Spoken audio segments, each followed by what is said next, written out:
நம்மோடு தொலைபேசி வாயிலாக இணைந்திருக்கிறார் அதிமுக துணை பொதுச் செயலாளர் திரு கே.பி. முனுசாமி அவர்கள். சார் வணக்கம். என்டிஏவினுடைய அதிகாரப்பூர்வ குடியரசு துணைத் தலைவர் வேட்பாளராக திரு சி.பி. ராதாகிருஷ்ணன் அறிவிக்கப்பட்டிருக்கிறார். உங்களுடைய கருத்துக்களை பகிர்ந்து.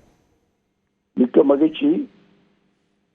கொண்ட கொள்கையில் பிறழாத பற்றுடையவர், நாட்டுப்பற்றும் தெய்வமுக்கும் மிக்கவும் உடையவர், இனிமையானவர், எளிமையானவர், தமிழ் மண்ணை சேர்ந்தவர். அவருக்கு இந்த வாய்ப்பு கிடைத்தது பெரும் மகிழ்ச்சியாக கருதுகிறேன். என்டிஏ கூட்டணி சார்பில் தமிழ்நாட்டிலிருந்து பல்வேறு நபர்கள் இங்கிருந்து பிரதிநிதித்துவப்படுத்தப்படுகிறார்கள், பங்களிப்பாக தமிழ்நாட்டிலிருந்து இருக்கிறார்கள். ஆனால் தமிழ்நாட்டிற்கு அதன் மூலம் என்ன பயன் அப்படிங்கிற கேள்விகள் முன்வைக்கப்படுகிறது. அதை நீங்க எப்படி பார்க்கிறீங்க?